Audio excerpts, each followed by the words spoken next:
Hello, and welcome once again to the Colma branch. Yep, we're still alive, still working on it. We've made our way down into South City, and we're seeing the hill job come on down as it's made its way down through the cemeteries. We're just to the east of Holy Cross. We're passing old Cunio's farm and the old Right Hard Duck Farm way up in the distance up there. Anyway, when we were kids, we used to get down to this point, and our famous little caboose, we'd actually jump on that thing for a ride down to Orange Park. There's a Bob Morris picture of it coming down through Cunio's farm. Great picture, love it. Anyway, we're crossing Colma Creek, getting on down toward Chestnut Avenue. We're going to show you a couple different special old things that aren't there anymore along the way that we've recreated and try and capture the essence of the old line. But for right now, we're hanging on for dear life on the old caboose and making our way down across Chestnut Avenue. Going past the old water tower that used to be there. You got to be pretty old like us to remember that thing being back up off of Chestnut. But we get past Chestnut, and we're going to work our way down alongside Orange Park. This is about where we figured we had to jump off of this thing or we'd really be in trouble. For sure, someone was going to spot us crossing Chestnut.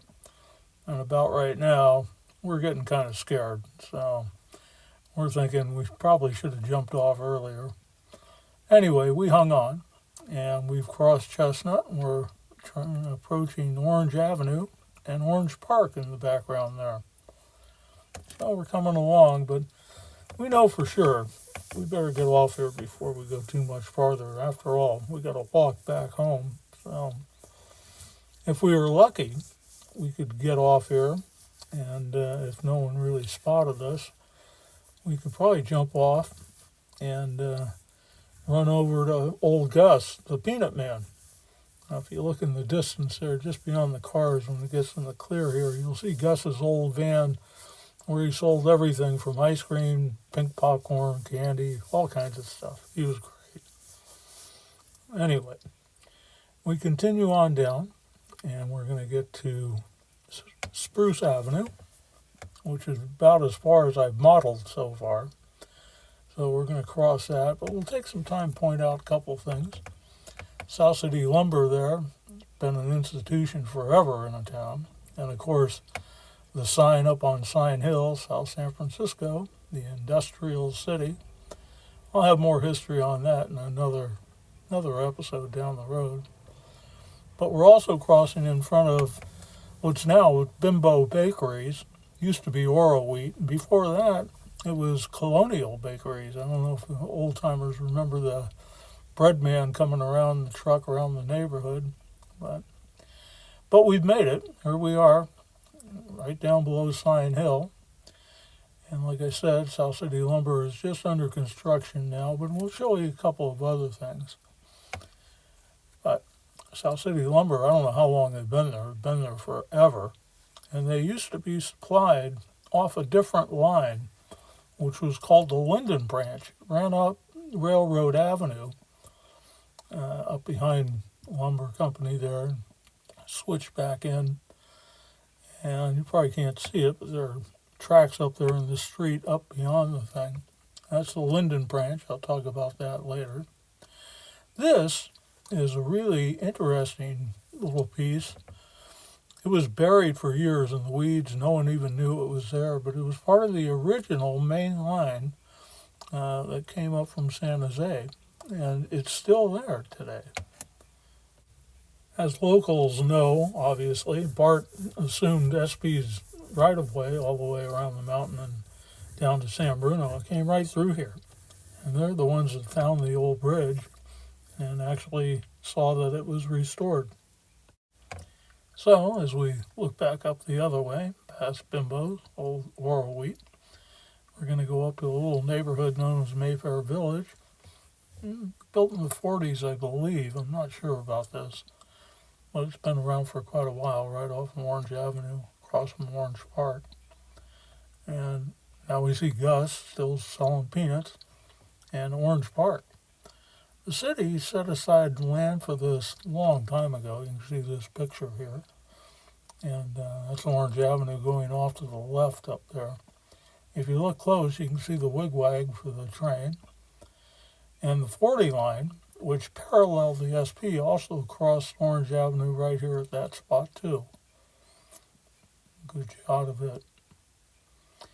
Overhead, that is Orange Avenue there curving from the bottom up to the left there. And I just put this in just to show you the red line was the San Bruno branch, the original main line into town. And up above was the blue, the Linden branch. They used to meet up at Baden Station just across Chestnut Avenue. But no one in my lifetime, for sure, ever saw tracks for the Linden branch extend up beyond Orange Avenue. Anyway, I included them only because for operational need, I need some runaround ability off the end of my layout. So Linden branch is back and alive. I guess I got to do another segment on still alive on the Linden branch. Anyway, but we get down to a famous place that anyone here in South City probably avail themselves of, South City Car Wash. Right up above Orange Park, right at Chestnut and El Camino. And I think anyone here probably had their car through there once or twice at least. And here we see a Fairbanks Morse switcher coming on by, crossing Chestnut. And in the back there, a PFE reefer on the Linden branch of old. And the caboose. That caboose was quite a fixture on this line. Many people will remember it. So, once again, we get across Chestnut Avenue, getting past the old water tower.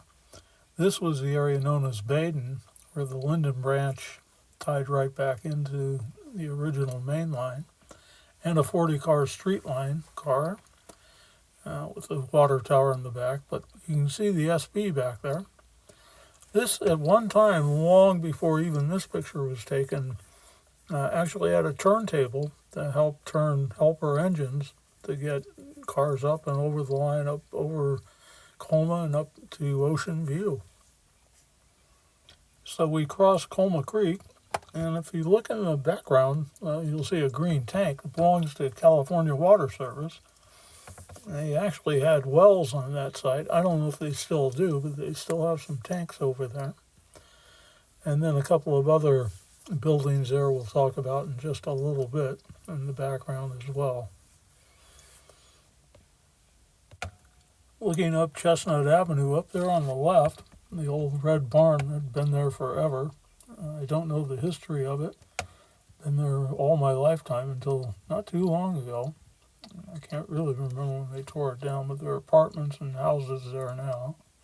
Sat up at the top of Oak Avenue right before it got to Grand Avenue there.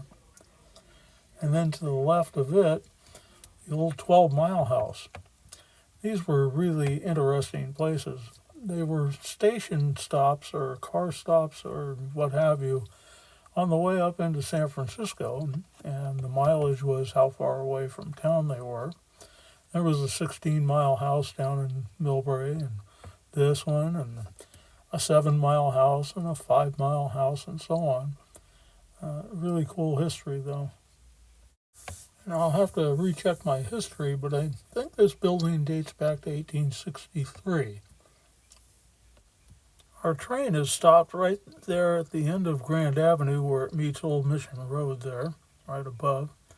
And at this location, this used to be where the 40 line would split off a line going up into South City. There you see a car heading off of the 40 line, heading up Grand Avenue and a little bit farther up into town. So we take a look up over Cuneo's farm, truck farm. Many truck farms in the area. These farms actually extended all the way up, right up against San Bruno Mountain up there underneath the R-Rock. And across the road was the old duck farm. those areas finally got developed, and in fact I grew up in a neighborhood up there right underneath the R-Rock. But over time, the truck farms would kind of go away. The duck farm had its own particular set of circumstances. Seems that with the neighborhood being developed to the right of it, there were few complaints about the odors emitting from the farm. It was soon condemned, and in fact, a high school was built there that I went to. The 40 line had to stop right there, and here's a picture of old Reichart himself with his produce. Hopefully, he was more successful with me, and I hope I didn't lay an egg in this presentation. Hope you enjoyed it.